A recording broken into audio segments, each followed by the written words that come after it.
एक मिनट, यहाँ पे फिर मैं यहाँ मैंने रिकॉर्डिंग को क्लिक कर दिया। देखो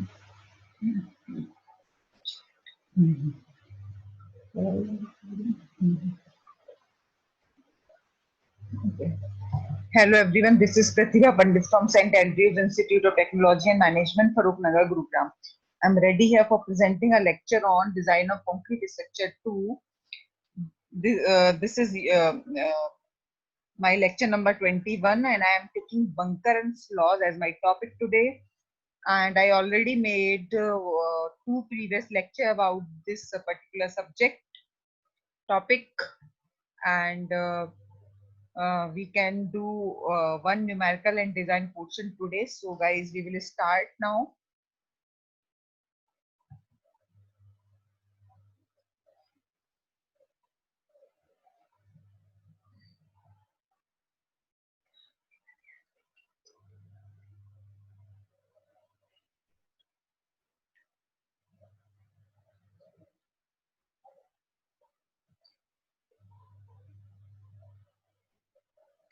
So today, first of all, we start with silos and the design steps of silos. Later on, we will take a numerical. So design of silos, या सिलो भी बोलते हैं इसको. आपने पढ़ा है बंकर एंड सिलोस में कि व्हाट आर दिस. ठीक है, ये स्टोरेज बिन्स या बेसिन्स बिन्स होते हैं जिनको हम लोग बड़े बड़े स्टोरेज के फॉर्म में यूज करते हैं for storing oil, petrol, coal, cement, grains, anything which is not used generally, it is used occasionally. तो इनकी जो डिजाइन है वो हमें कैसे करनी है वो हम देखते हैं. Silos are circular in shape. These are designed similar to bunker. जो इनके डिजाइन स्टेप्स हैं वो भी क्या है, सिमिलर है. ठीक है, अब मैं इसके डिजाइन प्रोसीजर पे जाऊंगी, आपको सारे स्टेप्स बता दूंगी. कभी कभी इनके डिजाइन स्टेप्स भी एग्जाम में पूछे जाते हैं, तो आप ये डिजाइन स्टेप्स नोट कर लीजिए. डिजाइन स्टेप्स या फिर प्रोसीजर.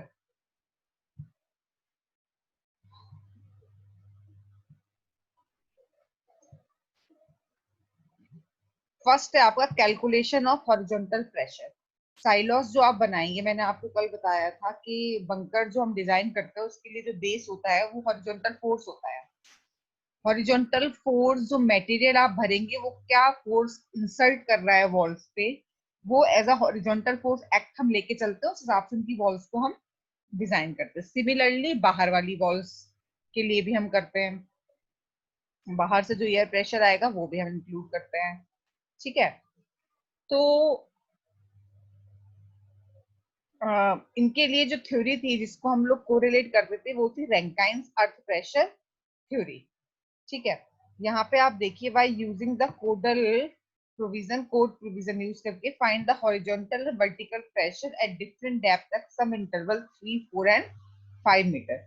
यहाँ पे भी वही कॉन्सेप्ट है कि जो आपके सिलॉस होते हैं, जो डीप बिन्स होते हैं, बंकर जो होते हैं वो आपके शेलो बिन्स होते हैं, एंड सिलॉस आपके डीप बिन्स में आते हैं जिनकी डेप्थ ज्यादा होती है. तो हम क्या करते हैं, 3 और 5 और 4, ठीक है, डेप्थ पर इनके हम लोग हॉरिजॉन्टल प्रेशर निकालते हैं. उसी के हिसाब से एस्टिमेट करके आप इनकी सारे फोर्स को एनालाइज करेंगे. ठीक है, फर्स्ट पॉइंट. सेकंड है आपका calculate of maximum hoop tension. Maximum hoop tension भी निकाला जाता है. क्यों हुप टेंशन? क्यों? क्योंकि यहाँ पे फ्लूइड की बात हो रही है. आप जो भी भर रहे हो, अगर आप कोल या ऑयल या पेट्रोल भर रहे हो तो आप एक हुप टेंशन को कंसीडर करेंगे. ठीक है,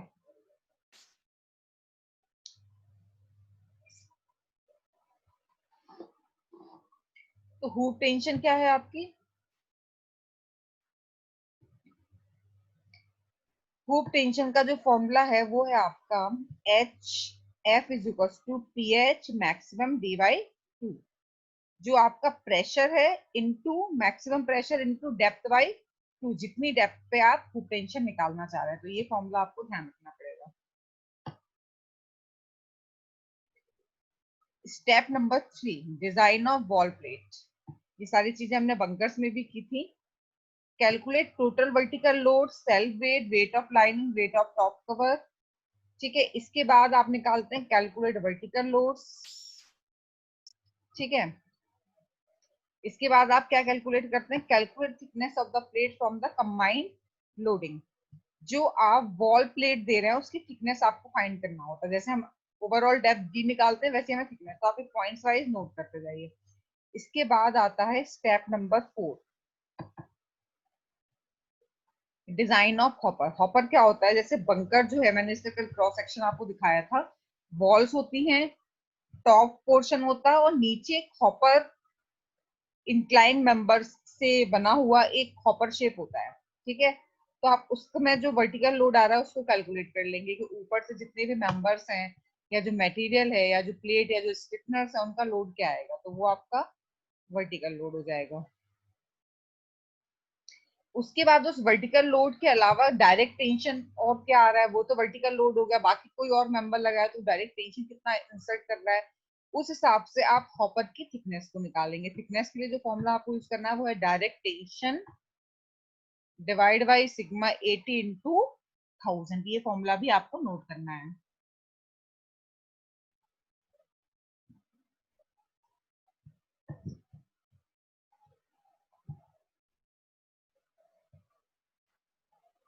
ओके, इसके बाद आता है design of ring beam. Ring beam आपके वॉल्स के सपोर्टिंग जो बीम होती है, मैंने आपको कल बताया था फिगर में, उसको भी आपको डिजाइन करना होता है। ये सारे पॉइंट आपको याद रखने पड़ेंगे, याद रखने वाली चीजें हैं। इसके लिए हम क्या करते हैं, calculate the weight of stored material. Obvious सी बात है, जो सेल्फ वेट है मटेरियल का वो कितना लगेगा, ये हमें हर जगह निकालना होता है। इसके अलावा self weight of सिलॉस lining cover, lining cover का वेट देखना होता है।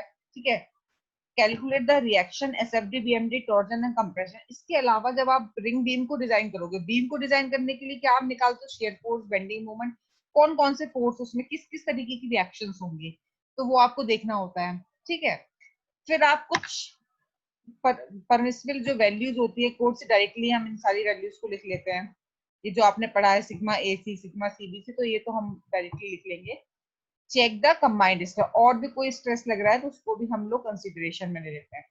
तो ये इतने पार्ट्स हैं, these are the component of silos. तो अगर कंपोनेंट ऑफ सिलॉस भी पूछा जाता है तो क्या क्या कंपोनेंट आपको डिजाइन करना होता है।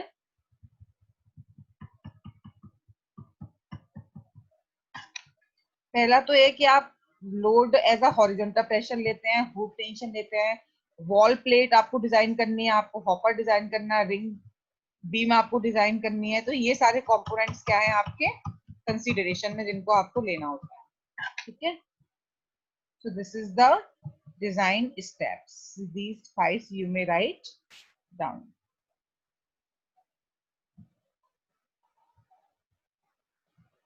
Okay, इसके बाद अब कंपोनेंट भी पूछे जाते हैं तो भी आप यहाँ से लिख सकते हैं। इसके बाद I will take a design question today of bunker.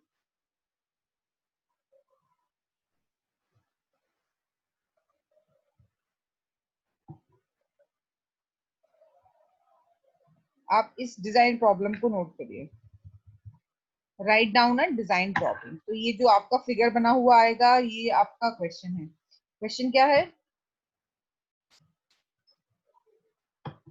design a rectangular bunker of 16-meter length and 8-meter width support on a 10 columns.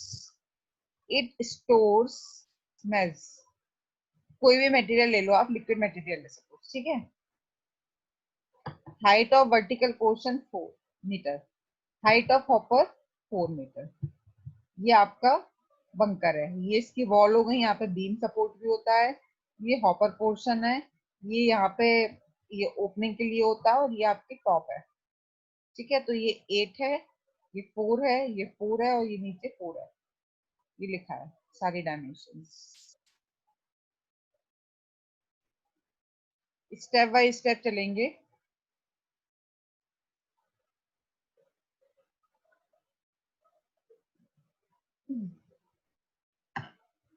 देखिए, फोर्स एनालिसिस के लिए आप 530 डिग्री लेके चलेंगे। इस पर्टिकुलर केस में ये आपको एज्यूम किया है आपने। ठीक है। यूनिट वेट आपको नहीं दिया है, यूनिट वेट जितना है उसका। अब ये जो मटेरियल है ना, इसकी एक टेबल दे रखी है आईएस कोड में कि मटेरियल के हिसाब से हमें यूनिट वेट कितना लेना। तो सपोज इसका 8 है, ठीक है। ये बहुत सारे एजप्शंस होते हैं इनमें। फिलिंग के लिए हम जब फिलिंग कर रहे हैं उस समय 5-F, और 5 को हमने ये भी कोड से लिखा है। एमपीटी के टाइम पे, ये जो मैंने आपको कल टेबल दिखाई थी उसमें आपको था कि एमपीटी के टाइम पे 5 और 5 की वैल्यू चेंज हो जाएगी, ये भी आपने कोड से लिखा है। तो आप इसमें टेंशन मत लीजिए, अगर आप ये अटेम्प्ट करेंगे तो ये सारी वैल्यूज आपको गिवन होंगी या आप कोड से इसको लिखेंगे। फिर आप फिलिंग के लिए प्रेशर रेशियो निकालते थे, ये भी आपने कोड से लिखा, ये सब आपको पता है। एमपीटी के लिए भी आपने लिखा। फिलिंग के लिए म्यू की वैल्यू एमपीटी के लिए, ठीक है। अब आप वेट निकालेंगे टेकिंग 1 मीटर लेंथ।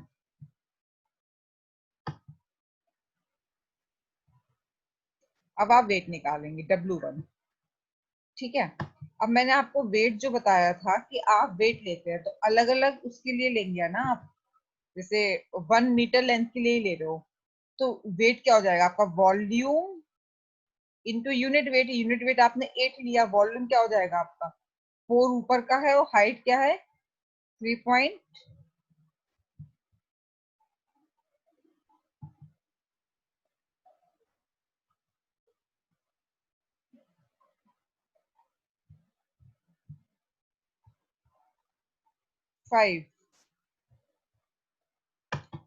ठीक है। ऐसी वेट W2। अब इसके लिए आपने यूनिट वेट और आपने क्या ले लिया, वॉल्यूम ले लिया।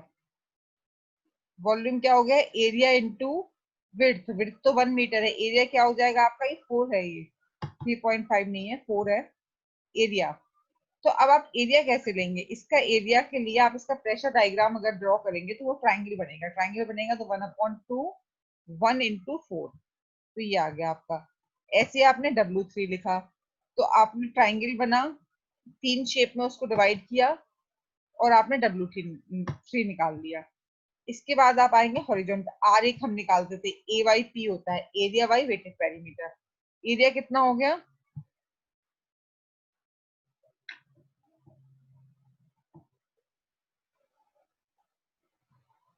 इसका आप एरिया निकाल लीजिए, कैसे भी निकालेंगे आप। ये रेक्टेंगल और इस शेप को ट्रेपेजॉइडल को कंसीडर करके आप एरिया निकाल लेंगे। और वेटेड पेरीमीटर में आप क्या क्या कंसीडर करेंगे, ऊपर का एक्सक्लूड कर देंगे, बाकी ये सारा इंक्लूड कर देंगे। तो आप एरिया आर भी निकाल सकते हैं। मैंने बस आपको प्रोसीजर बता दिया, एरिया बाई पी, ठीक है। इसके बाद ZOE, ये R/म्यू। एमपीटी वाले टाइम पे आप जेड निकालेंगे और फिलिंग वाले के लिए आप जेड निकालेंगे, ठीक है।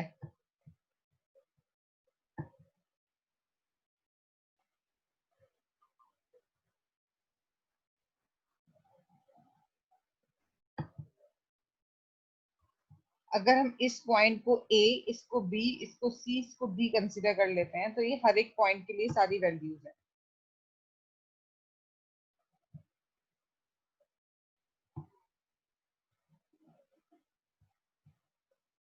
तो आपने ए पॉइंट के लिए सारे पैरामीटर्स निकाल दिए, सिमिलरली आप बी के लिए निकालेंगे, सिमिलरली आप सी के लिए निकालेंगे। मतलब आपने इन सारी चीजों को जो मैंने आपको बताया था ये निकालने के बाद आप PH1 PH2 PH3 निकालना है आपको। PH1 PH2 PH3 आप कैसे निकालेंगे, हॉरिजॉन्टल फोर्स निकाल के। हॉरिजॉन्टल फोर्स क्या होता है, फॉर्मूला गामा R/म्यू इंटू ये HY/Z हर एक पॉइंट के लिए। तो PH1 PH2 PH3 निकल गया, इनको हम लोग वर्स्टिंग फोर्स बोलते थे। PH1 PH2 PH3 निकल गया तो H1 H2 H3 निकल जाएगा, ऐसे समझो। जैसे ये था, ये A B C और D पॉइंट, तो ये यहाँ पे H1 लग रहा था, ये W1 ये W2, ये H2 H3, PH1 PH2 PH3। तो आपका H1 कितना हो जाएगा, जो भी आपका PH1 लग रहा है वही 3 होता था। H2 क्या होता था, PH2 का 2/3, ठीक है। और H3 आप कैसे निकालते थे? ओके अबाउट मोमेंट को जीरो करके। जितने भी ये फोर्सेस हैं सबका मोमेंट ओके अबाउट आप जीरो कर देंगे, तो ये इक्वेशन बनती थी। यहाँ से H3 की वैल्यू निकलती थी।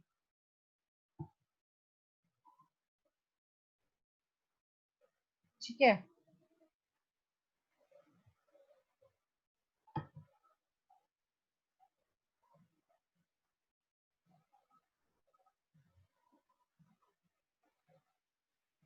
इसके बाद गाइज आपने PH1 PH2 PH3 की वैल्यू निकाल ली, इसको H1 H2 H3 से मैच करके देखा। इसके बाद आप निकालेंगे प्रेशर ऑन ट्रफ बॉल, जो बॉल्स है उनके जो प्रेशर है उसका फॉर्मूला होता है gamma R by mu lambda. Gamma आपने 8 लिया था, आर आप ऊपर निकाल चुके हैं, म्यू और लैम्डा आपने निकाल लिया, तो आपको P मैक्सिमम आ जाएगा।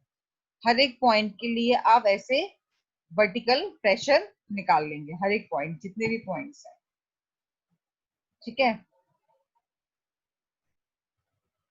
इसके बाद तो हर एक पॉइंट के लिए प्रेशर निकल जाएगा, जो हॉरिजॉन्टल प्रेशर आ रहा है, तो हर एक पॉइंट के लिए हम मोमेंट निकालेंगे। मोमेंट के लिए जो मैंने आपको फॉर्मूला यूज किया था ABCD पे मोमेंट, PL² बाई 2 इंटू मतलब 24।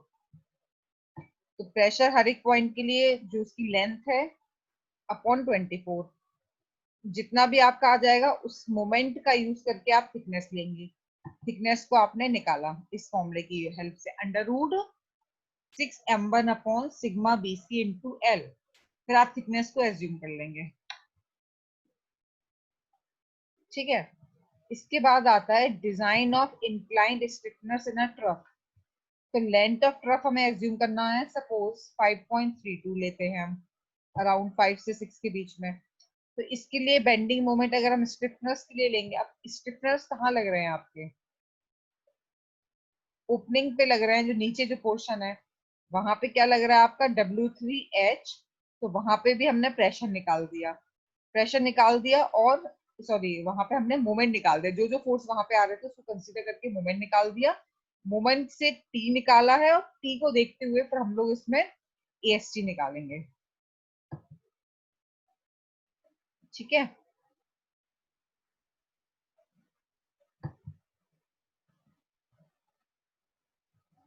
आपने T निकाल दिया, T निकाला, फिर आप AST रिक्वायर्ड निकालेंगे और AST प्रोवाइडेड। आप सीधा सीधा एक चीज याद रखें इसके डिजाइन में, कि आपको उस पॉइंट के लिए पहले प्रेशर निकालना है, फिर मोमेंट निकालना है, फिर उसके लिए AST निकालना है। AST के लिए आप कौन सा फॉर्मूला यूज करेंगे?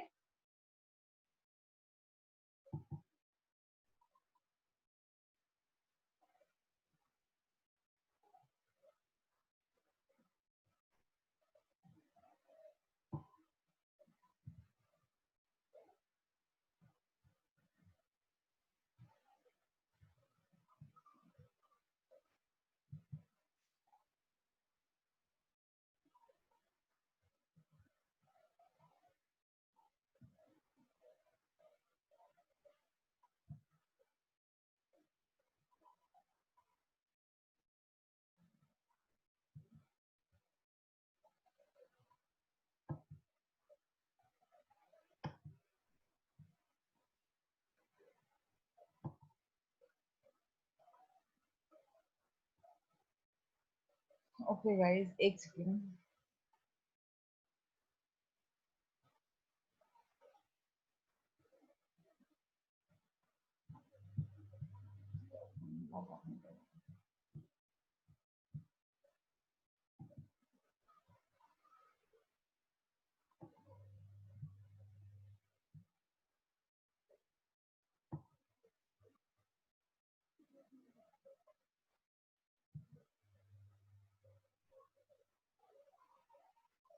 आपने डिजाइन मोमेंट निकाला है, ठीक है। डिजाइन मोमेंट निकाला, फिर आपने उसमें थिकनेस निकाली है, या फिर आप डी बोल सकते हैं। डी निकालने के बाद आप AST रिक्वायर्ड निकालेंगे इस फॉर्मूले की हेल्प से। इस सिग्मा JD T ये सारी वैल्यूज आपको ये कोड से मिल जाएगी, और टी आपने निकाल रखा है, तो ये आपका AST रिक्वायर्ड आ जाएगा। उस हिसाब से आप AST प्रोवाइडेड की वैल्यू निकालेंगे।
तो आपने हर एक पॉइंट के लिए मोमेंट निकाला है। मोमेंट निकालने के बाद सीधा आप जो मैंने आपको फॉर्मूला बताया, आप उसमें मैं नहीं दिखा रही हूँ, आप एएसटी अपने आप ही निकालेंगे जैसे अभी तक हम निकालते चले आ रहे हैं। ठीक है, मैं आपको डिजाइन स्टेप में दोबारा से एक बार बता रही हूँ, आप इतना तो जितना मैंने बताया वो करिए, इसके बाद एएसटी अपने तरीके से निकाल के देखिए। एक मिनट, जैसे ये है, आपने ये सारी चीजें निकाल ली है, ये एज्यूम करना था कुछ, और कुछ चीजें हमने इसमें से कैलकुलेट की है। मोमेंट मैंने इस फॉर्मूले से निकाला है, PL²/24। थिकनेस निकाली है मैंने। ओके, थिकनेस निकालने के बाद, ठीक है, स्टिफनर्स की डिजाइन की है तो उसके लिए भी मोमेंट निकाला, उसके लिए भी थिकनेस निकाली, और फिर हम एएसटी निकाल देंगे डायरेक्टली। तो एएसटी निकालने के लिए आप मैक्सिमम बेंडिंग मोमेंट निकालेंगे, जेड निकालेंगे, मोमेंट बाई सिग्मा बीसी। ठीक है, आई, अगर आई एक्सेस आई जेड जेड निकालने की जरूरत है तो आप वो भी निकाल लेंगे।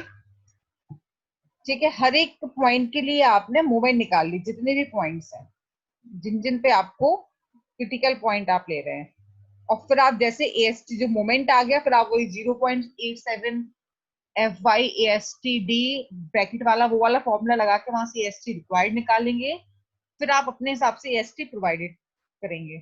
ठीक है, तो मैं आपको दोबारा से बता देती हूँ, ये न्यूमेरिकल है, जितना मैंने इसमें पोर्शन बताया आप उतना नोट करिए, बाकी आप इन्हीं स्टेप्स को फॉलो करेंगे। एक मैं न्यूमेरिकल और लूंगी प्रॉपर, इसमें परेशान होने की जरूरत नहीं है, ये थोड़ा अलग तरीके से इसमें डिजाइन दी है, ये मैंने डायरेक्टली बुक का लिया है, लेकिन मैं आपको इजीली बता देती हूँ कि आपको जितना मैंने किया उतना करना है।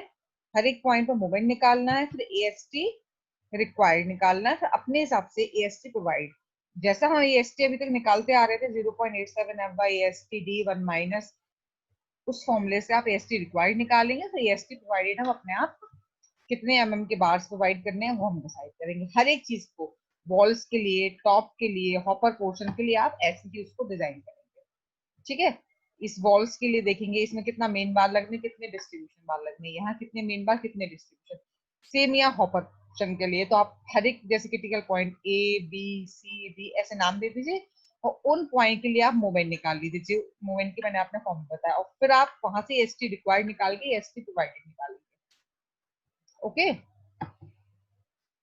so with this I just finished this numerical, and again you can write down the design steps. सबसे पहला होता है आपका फोर्स एनालिसिस, दूसरा होता है डिजाइन ऑफ ट्रफ प्लेट्स, इसमें सारे फॉर्मूले नोट करिए। इसके बाद स्ट्रिफनर्स की डिजाइन, मोमेंट के लिए क्या क्या फॉर्मूला यूज करना है, थिकनेस के लिए क्या यूज करना है, ये सारे नोट कर लीजिए। ठीक है, और फिर यहाँ मोमेंट निकलने के बाद हर एक पॉइंट पे आप एएसटी रिक्वायर्ड और एएसटी प्रोवाइडेड निकालेंगे।